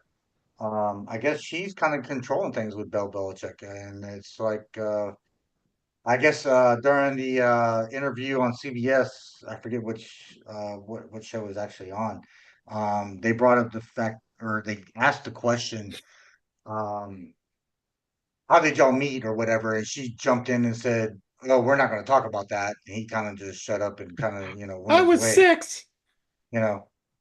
So but yeah, I mean, so I guess everybody's talking about how Bill Belichick, the greatest GM, football head coach, NFL head coach, is kind of being controlled by a 24-year-old. I've heard some of his ex-players talk about how he was so like driven, like he didn't let other people like dictate his thought process and different things, and now he's got a 24-year-old woman telling him what to do. It's kind of crazy to see. Well, I will say that his old saggy balls, he's an old man. He's dipping his wick in that young sweet meat, and it's corrupted his fucking brain. I think that happens to a lot of us as we get older. So I can't blame him. Oh, I can't blame him either. Yeah, it is what it is, man. I mean, at 20, shit, I'm 50. But I was out of my relationship and I was in a different, and I was single and I had an opportunity to date a 24-year-old. I damn sure would. I would not know what to fucking do. I'm like, what are we chasing Pokemon? Pokemon? Apparently. Do we chase Pokemon still? Is that a thing? I don't know what's going on. Yeah, but the funny thing is, Can you imagine the conversations? Sorry, go ahead, Wally. She has to have some kind of intellect. I mean, in order for Bill Belichick to be around her, dude, he's I want to say that I have read somewhere that he is in that 145 to 155 IQ bracket. So emotional stimulation for him, she's got to be a pretty bright chick. But then again, you factor in that 24-year-old goodie bag she's got, and I think that answers your question, man. So that outweighs intellect, like having intelligent conversations? No, I'm saying she has to be intellectually stimulating for him to gravitate that direction. But the cherry on top is the cherry on the bottom, right? Could you imagine the conversation? Like the other day I was on Insta and Belichick looking at her going, "What the hell are you talking about? What the hell are you saying?" What is that? No, but I don't know. I don't think that's and that's the thing. I don't think that's what she's talking about. I think she has to have some kind of brain on her. And in order for him to give her the trust to kind of run his PR, like she has to be somewhat intelligent, man. I'm not going to sit there and say. Well, let's talk about his PR, because up until this moment in time in which this interview went south, his PR trajectory was way better than it was the previous decade, where everybody just thought he was a gruff asshole But then he went on the Tom Brady roast and let loose, and people were like, look at this fucking guy. And then he started going on the Peyton Manning cast for the Monday night games. McAfee, he would show and going on Pat McAfee, like, and you're like, oh wow, this is the guy that you don't see. He's actually a pretty cool fucking cat. So once you see that, and people always said that about him. People always said behind closed doors, this guy's funny as fuck. He's cool. Well, and that's why when they would talk about free agents going to go play for him and stuff, why would you want to go to New England when you're going to have to deal with this guy who is just a strict kind of one way kind of person, you're going to do it my way, blah blah blah blah, and then the free agents would go there and see what kind of person he actually was, and then enjoyed being part of the New England football team was because of Belichick. And yes, we got to see that different side of him when he started doing these different shows and stuff. But why? It is kind of or weird, I guess is a better word, that you've had this 24-year-old woman kind of controlling things, where he was a control freak his whole coaching career. Youth keeps you young, bro. Like, he's just putting himself around that fountain of youth. Would you let a 24-year-old control you if you knew you were going to be able to be with her every single night? I'm not part of this discussion, my friend. I'm just asking. If you knew she was going to walk out on you, would you allow her to have some sort of control? Or would you say, nope, this is the way I'm going to run things, knowing that 24-year-old girl is going to walk out on you? Nope, I'm Bill Belichick. You're letting her do whatever. You're letting her run this. Letting her run the show, huh? No. I mean, I'm doing what I got to do because there's no pussy like new pussy. Okay. I mean, basically, yeah. I mean, but that's the thing. Like, so I don't think it's just a cherry on the bottom. I think there's some kind of. That's a way to put it. Well, I think that there's some kind of intellect between the two of them where they grasp each other. I don't think that if he's that much of a control freak when it comes to his football and his life up until this point, that he's going to allow some fucking dimwit 24-year-old college woman come into his life and kind of control things. I think there's more levels to it. I know that you watched the entire show Billions, and you remember like the concept of Paul Giamatti's character going to the BDSM or whatever places. There is a running theme in society that powerful fucking men need these scenarios where they're dominated, where they're kind of somewhat dominated. I mean, it's a theme throughout the world, bro. There's a reason why all that BDSM shit is so pertinent on Wall Street. Those things. This is probably something that Bill is into on the side, bro.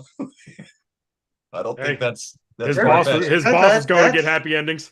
That's a good. That I did think about that, man. You're right, and there's something about those type of guys, man, that they need that kind of. They're so dominant when they're in their regular life that sexually outside they need somebody to dominate them and kind of put some kind of maybe torture or something. Yeah, I can see Belichick. I can see Belichick doing and leather tied up, ball gag in his mouth, and she paddling him. Just balls hanging down to his knees. Well, yeah. She probably has to hang him up higher. She probably has to hang him up higher so the balls can go all the way down to the floor. Just yanking them. I don't know, man. I can see that. I mean, thanks to Robert Kraft, the fucking Asian massage parlor is off the table now. Once again, he's got to find something to do. Belichick's like, how the fuck did you get caught? I mean, that's a good point, man. Yeah, I don't know, man. There's something definitely there. It's definitely kind of wild to see. But yeah, he definitely making news. And the funny thing is, he was wearing a Navy shirt, a holy Navy shirt during that interview. I was surprised. I thought he'd be wearing a North Carolina sweatshirt or Yeah, but he's got that connection to the Naval Academy from his father. So his father, I know. but it's still kind of weird where you're the head coach of North Carolina. It wasn't a Duke shirt, and the Naval Academy is not going to be out here poaching players with NIL money. So I think he's pretty fucking safe. Yeah. Well, I guess it wasn't really a sports kind of interview either. I guess it was kind of more of a personal thing. So maybe that's why him being tied to his dad, and his dad was at the Naval Academy. Maybe that was the connection there. But I thought it was still kind of weird that he wasn't wearing a North Carolina. Which, hey, what do you think they're going to do with North Carolina? Like, do you think? I hear people saying that he's only going to be there maybe a year and a half. Like, well, I believe years. You can check me on this if I am wrong. I may be, but I did see or hear at some point from a couple of different places that in his contract is a provision that upon his retirement, his son Steve Belichick will be coach and waiting. So yes. that's part of this ordeal as far as I understood. So he's going to coach a couple years and hand the keys off to his son, and either his son will sink or swim on his own. He'll always have his dad in his back pocket as long as he's alive. So that's a good phone a friend you can call out to. Yeah. Is the son still going to make all them faces on the sideline? Probably. Fucking psycho. Love it. I think he's got some type of spectrum stuff going on there. Oh, for sure. Yeah. I think we all do, but he's on TV on the sideline. So arguably the greatest coach ever. Well, you think he's going to be able to turn North Carolina around? I think that just from a coaching standpoint, he's going to. I mean, what coaches in the ACC can out scheme Bill Belichick? I think that number is probably fucking zero. That's going to be a problem for us, and that's what I'm worried about. Good luck with that. It's going to be interesting to see what happens, man. I hate that he's in the ACC. He could have went to why didn't he go to the Big Ten? Why didn't he go to the SEC? For whatever reasons. I mean, people always use that line, the X's and O's and Jimmy's and Joe's things. But when you have his level of X's and O's, you can have some guys that aren't that good and still produce. He'll scheme you in the right position. Yeah. Yeah, but I mean, Michigan's defensive coordinator was coordinator came from I think he came from Cleveland. Defense. Well, y'all killing me, y'all. Who's the defense coordinator for Michigan? Oh, y'all know what? What is that? Who they hired? I actually don't even remember. He was there. He was there last year. They hired him last year. God damn it! What's his fucking name? God. Well, you gotta love dead air. I mean, while you guys are talking about that, would you prefer Bill Belichick coming to FSU if that was an opportunity, or University of Miami? What would you think about that if that was an opportunity? Repeat that. Would Bill Belichick be welcomed as a coach at Florida State? If that was an opportunity. Yeah, that timeline is over with. But I mean, sure, I would have happily taken him. Yeah, you would have. What about you, Wally? I think we lost him. Yes, I do. Toby will tell you this. I'm a big Norvell fan. I like the guy. He's young. But if you're comparing him to bringing in Belichick, man, I mean, you have an opportunity to kind of flip everything. I don't know, man. But you're only going to have Belichick for a couple of years. I think Mike Norvell is going to be there for maybe 20 years. In 2 years, Bill Belichick in this NIL landscape now, which is going to be structured more like an NFL salary cap situation here shortly. It's about to get to that place once all this house settlement shit finishes. So you're setting in a guy that can tell you everything about how an NFL organization works. When we know college is going towards FLA, in 2 years, he can completely set the organization up for total success. Okay. And that's why I did lean towards that. But at the same time, after the 2 years, who knows what's going to happen, at least with Mike Norvell, you kind of hey, bro, progression. I don't care how much you want to shine this guy's knob up and Mike Norvell, but 2-10 is fucking inexcusable at Florida State. I don't give I a know. rat's ass how you got there. You got there. We could turn this into a Florida State conversation. We won't. I'm done. I'll move on. Because we can go on for hours about that. No, Hey, I'll happily move on from that. Dave, did you get the coordinator? Martindale. Martindale. Yep. Oh, Baltimore. shit, from the Ravens. Yes. Yeah, I was sitting there, I was like, God damn. So I mean, he went to Michigan. They started playing better at the end of the season. Who knows what they're going to look like this year. So I think, Belichick going there, I mean, it's going to take a couple years to get it kind of turned around. I don't know if he's going to be there long enough to make it actually happen where they're in the playoffs and being a contender. I think Toby Belichick said, wanted the challenge. I'll say Toby's kind of hit on, hey, they might have brought in Belichick to set that foundation for the way the landscape's changing and get them. Yeah, but if his son's going to take over, is his son as smart and as good as Belichick? No, we just said he was on the spectrum. Exactly. So if you're just setting it up for your son to take over, how good are they going to be 4 or 5 years? This isn't like other facets of sports. Like Dale Earnhardt Jr. was never going to be Dale Earnhardt. Bronny James was never going to be LeBron. But we're talking about something that is pure mental. And I can guarantee you, if you want to we can use it that way. Why was Dale Earnhardt Jr. so good at super speedways? Because that information was transferable. How to drive here, it's transferable. So I think coaching is a transferable piece of knowledge. You don't have to have physical attributes for it. You just have to listen and learn how to look at tape. So I think he'll be fine. I mean, he was the Patriots defensive coordinator. I mean, come on, it can't be that bad. Okay, maybe. You might be right. I don't know. It's going to be interesting to see. I don't like like I said, I don't like the fact that he's in the ACC, but it is what it is.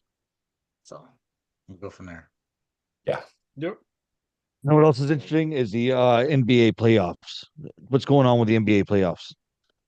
Well, last night there was an absolute bloodbath in Denver, and I didn't see that coming.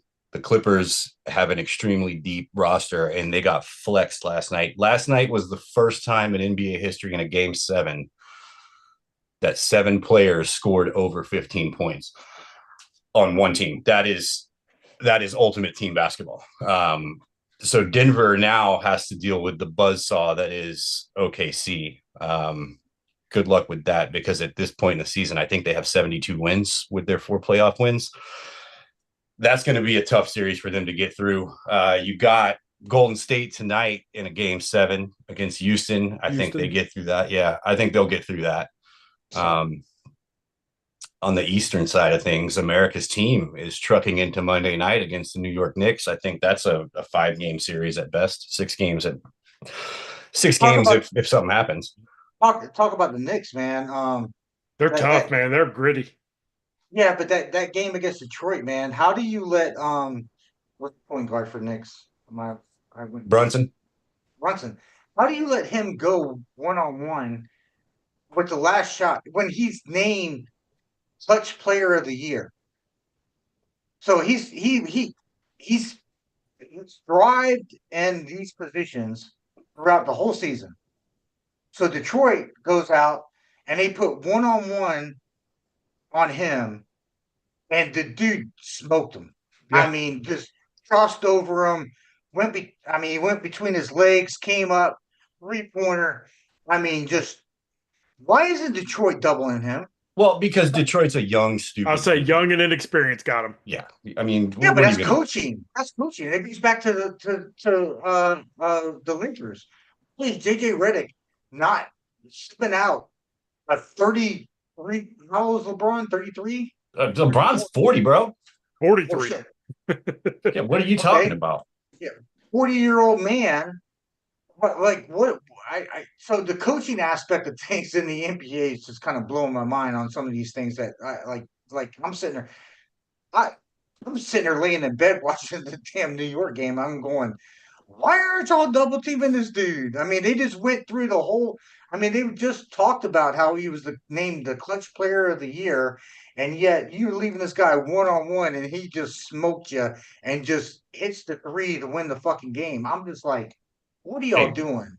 Brunson's a good fucking player, man. I wouldn't leave him a foot, much less four, which is what he had. So That's what I'm saying. Why aren't you double teaming him? Like I just don't get it. The coaching in the NBA right now is just mind boggling to me. well, I don't get it. What's you hit going on on? the Lakers, and I'd love to address that situation real quick as a bona fide Laker hater of fucking 40 years of my life. Watching Braun lay on the floor and act like he was hurt the way he had. Y'all remember that movie with Wesley Snipes and Robert De Niro, The Fan? Yes.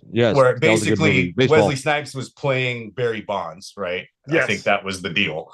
Yeah. San And Francisco, and the idea was he was going to snipe him and shoot him and kill him. And it looked like Robert De Niro was up on the mezzanine and just lined up LeBron and popped him because the motherfucker wasn't touched. And then he just drops and he's down. And I'm like, let this be the end of his career. If you remember like Jordan's last shot, you know, that was supposed to be the end. It wasn't, but that would have been like the perfect ending. I think Braun laying on the floor, pretending like he got his Achilles sniped. That to me would be a perfect ending. Fuck that guy. You've got Luka Doncic and LeBron on the same floor, and you just let Anthony Edwards in Minnesota run your ass out of the playoffs in 5 games. Beautiful. Beautiful. Picasso couldn't paint that. Yeah, that's LeBron James and Adam Silver. I'm an NBA connoisseur all my life, but the last 5 years, it's getting very difficult for me to keep that. Like, I won't hardly watch regular season games. I'll watch 30 or 40 regular season Boston games, and that's about it. And then the playoffs, it's time to watch. But they did so much damage from What the hell's going on over there? What the hell is going on? Did you see it? Wait, what happened? What the hell is Wally doing? He just runs I by. don't see him. Did you see the way he trotted though? He was like, that kind of shit. I didn't see it. That's what it looked like. But under LeBron James' stewardship as the flagship bearing player in the NBA, the entire league turned soft as shit. And then you've got David Stern leaving and passing the keys over to Adam Silver. And Adam Silver's beta ass is like, oh, we're gonna do everything the players want us to do. We're gonna turn this into a fucking 3-point shooting league where nobody has to worry about injuries. It turned into trash. So seeing young guys like Anthony Edwards and some of these dudes, Brunson, guys that are tough, that really want to play physical, good basketball, that's the next generation. It's time to put LeBron in the fucking wake of this boat and move forward.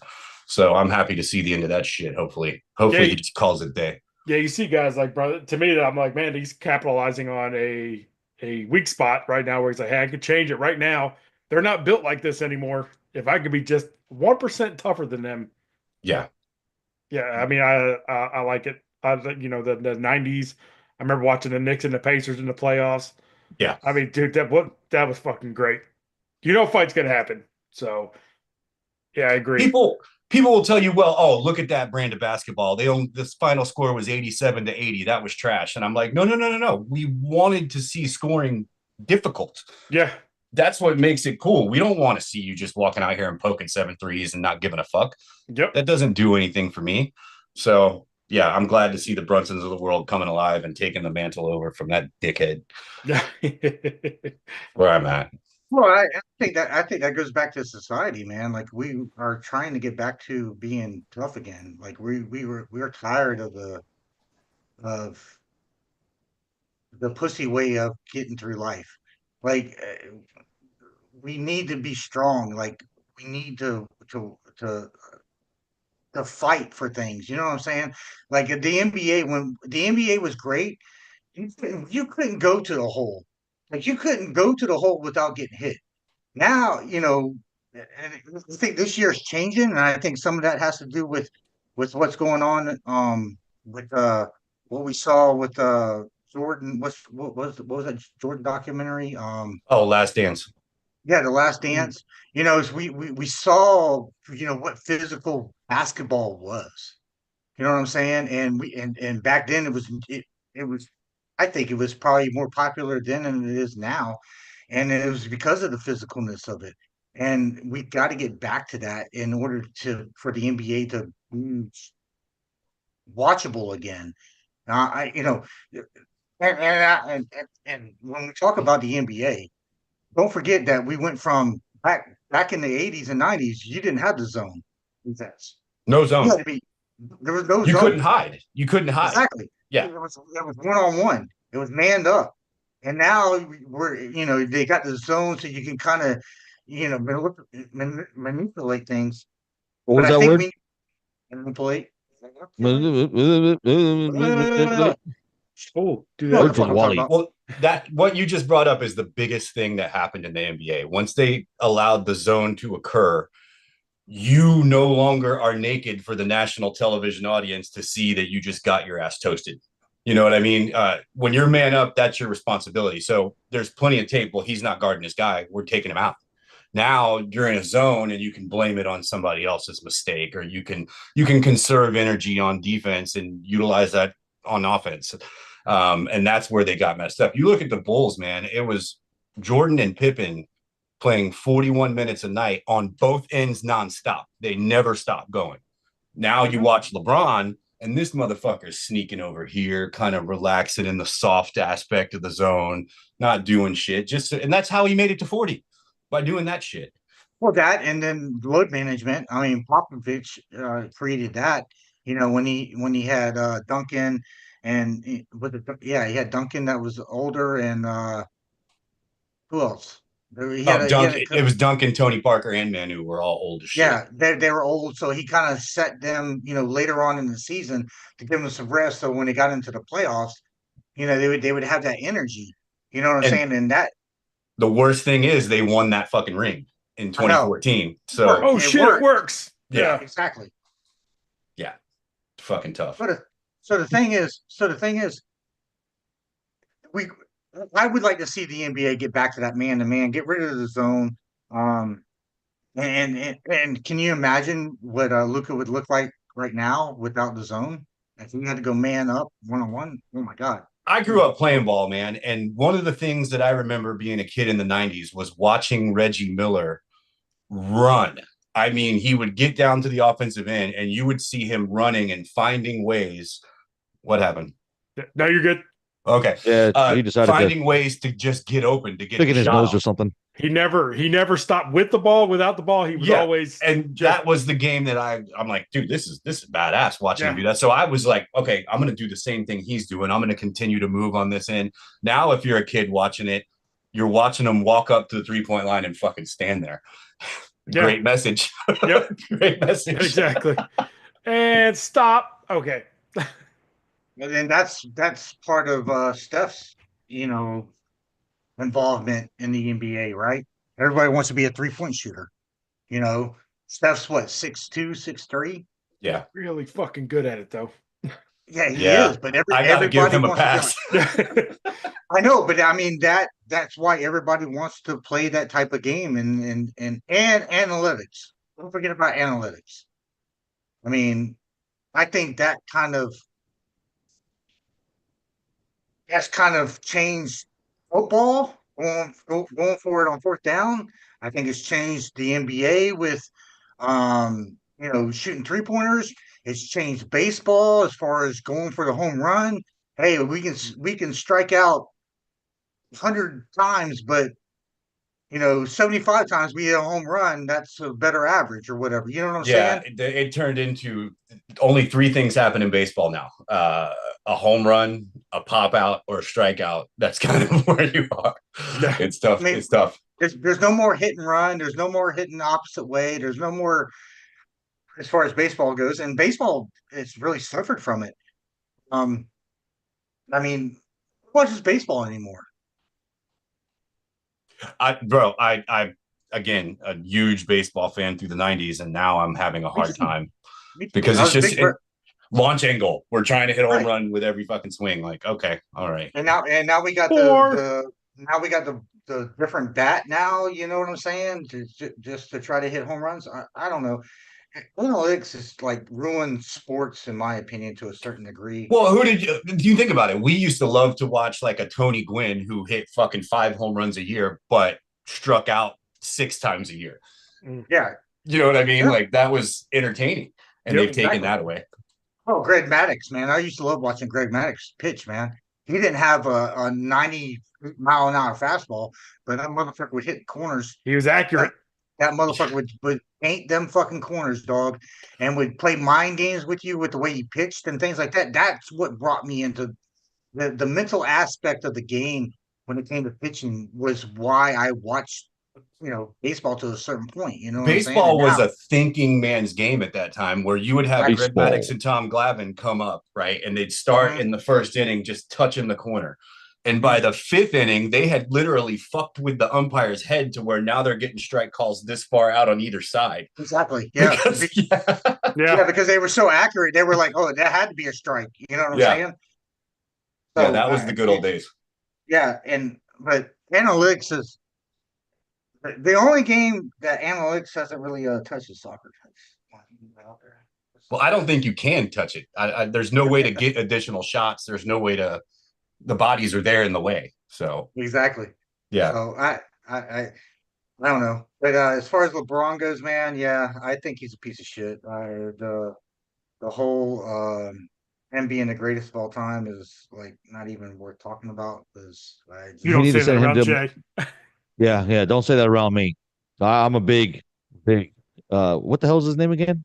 Exactly. All I know is he's from Milwaukee. Yeah. Yes. If he gets on the Milwaukee team, I'm in heaven.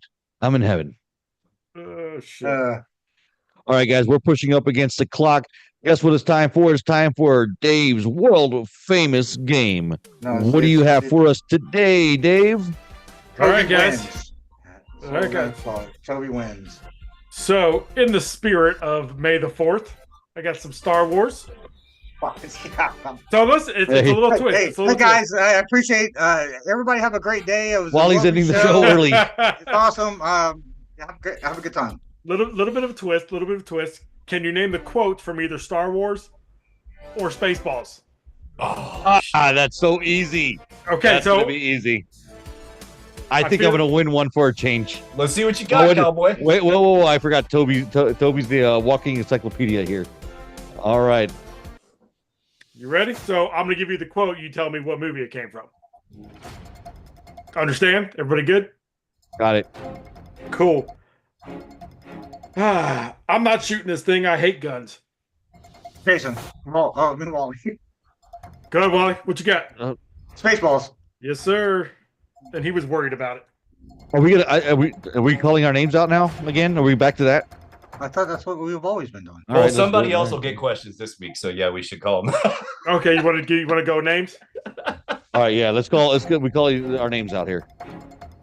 All right. And what we've got on this. What? Hold on. Hey, Wally, are you talking? And what have we got on this thing? A croissant? Jay. Spaceballs. Spaceballs is correct. That's going to leave a mark. Star Wars. Toby, Star Wars. Toby, what'd you say? Star Wars. Wrong. Oh, shit. Spaceballs. Obviously. This is an unlisted wall. Jay. Wally. Jay. Star Wars. Wrong. False. Go with Wally. That's no moon. It's a space station. Toby. Star Wars. Toby. This one's easy. May the Schwartz be with you. Jay. Jay. Spaceballs. That's an easy one. Laugh it up, fuzzball. Toby. Jay. Star Wars. Toby, what'd you say? Star Wars. That is correct. This is a tight fucking game, boys. Finally, something that we all can play. What's in there? Only what you take with you. Jay. Star Wars. Star Wars, correct. A million space bucks. That's unfair. Jay. Spaceballs. Spaceballs. Now we'll show her who's in charge of this galaxy. Jay. Toby. Jay. All right. Star Wars. Incorrect. Oh. You were going to say Star Wars too, weren't you, Toby? I was going to say Spaceballs. Do I get the point? No points will be awarded. You're a funny little boy. How do you know so much? Toby, Star Wars. Toby, Star Wars, correct. Watch your mouth, kid, or you'll find yourself floating home. Jay. Jay. Star Wars. Star Wars is correct.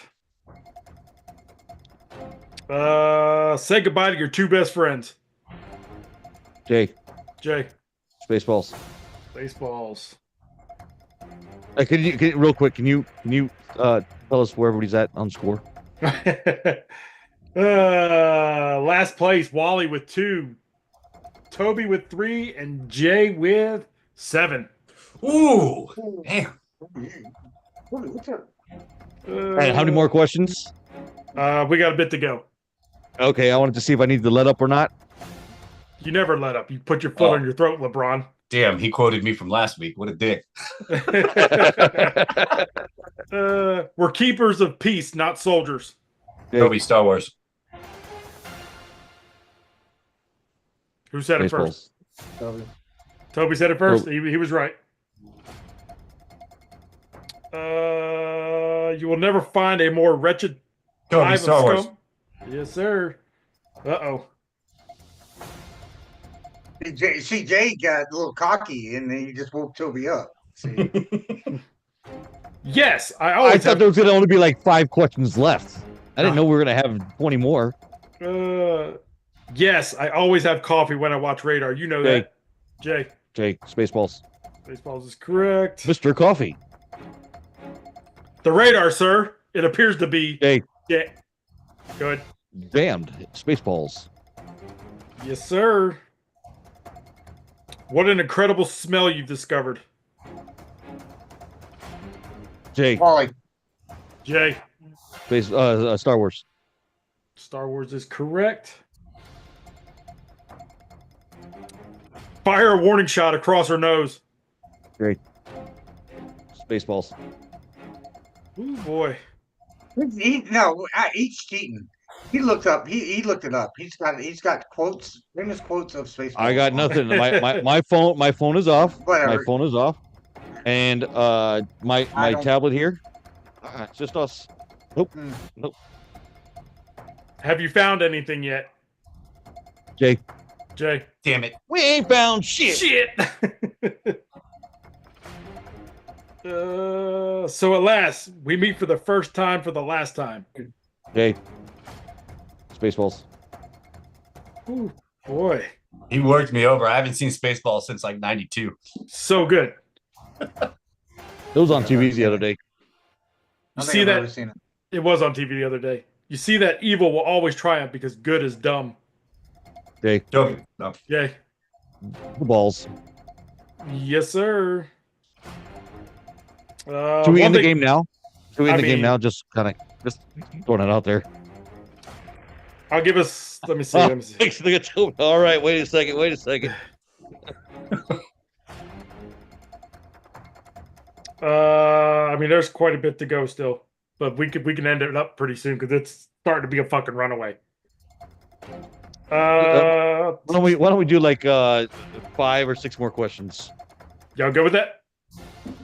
Depends on the score at the end of 5, 6 more questions. Okay. We'll revisit there. You know something, princess? You're ugly when you're angry. Hey. Jay. The balls.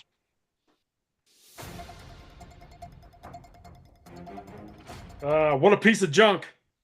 Toby. Star Wars. Star Wars is correct. You got me on that one. So you got the Falcon, right? Yeah. Just what we need. A Druish princess. Toby. Okay. Toby. Spaceballs. I can't breathe in this thing. Okay. Jay. Balls. No, Star Wars. The Spaceballs. Oh, shit. Yeah. Rick The helmet. The helmet, yeah. Can't breathe in this thing. I thought it was Han Solo when he put on the fucking Oh. Yeah, my bad. This one's size matters not. Look at me. Judge me by my size, do you? Jay. Oh, Toby, Star Wars.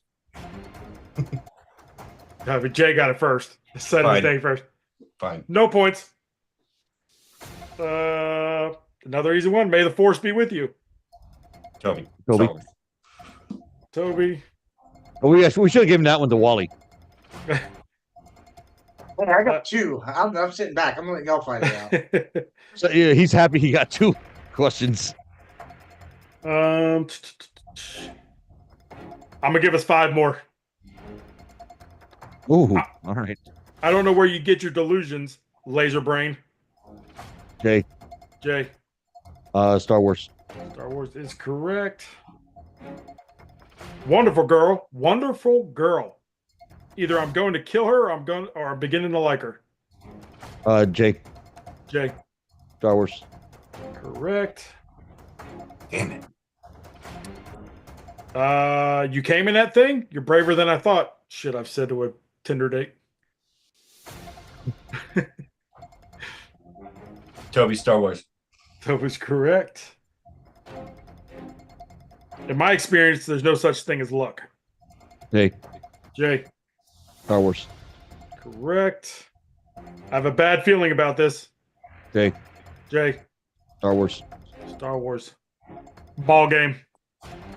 Can you throw out the score real quick? I just want to confirm. Where's Keith at? I hope he's listening. Keith with a goose egg. Who won this? Who won this trivia? Toby finishes with 9. Wally with 2. Yes. JG with 20. Damn, lap me. All right. That's because it's Jay. I mean, Wally, what do you mean it's because it's Jay? I mean, it's just easier to come out quickly, Jay. I think I'm going to W next time. You know what I'm saying? Well, you're not answering any questions. Doesn't matter. You just sit back. Oh, I'm just answering in my head, but you just come out with Jay real quick. It's a hell of a way to play the game. Yeah. I was done. All right, boys. It is that time. We are done with our podcast for today. Time to come up with some last words. Let's go with Toby. What's your last words for our show today? I hope y'all have a happy Sunday, and I want to tell the world to quit being racist shitheads and funding GoFundMe people who suck. Peace. Hell yeah, man. All right. Wally, what you got for us on your last words for the day? I'm going to, just double down on what Toby just said, man. Yeah. Enjoy your Sunday and, quit supporting fuckheads. How about that? Racist fuckheads. Dave, what do we have? What are we saying? I'll touch you the way you looked over there. I was like, is there something going on? Yeah, have a great Sunday. If there was something going on, could you see it? No, that's why I was like, what are you talking to somebody off screen? Have a great Sunday. May the 4th. Captain Kirk, have a great day. Starship Enterprise. No. Wrong one. Captain Kirk, can you save me? You are pissing off the entire Star Wars fan base out there. Giving her all I got, Captain. All right, and today's winner of the trivia, me. All right, my last words are, thank you for watching the show. This is the FLA Trash Talkers. Make sure to like and subscribe on YouTube. May the 4th be with you. All right, guys, let's get the hell out of here. I'll see you guys next week.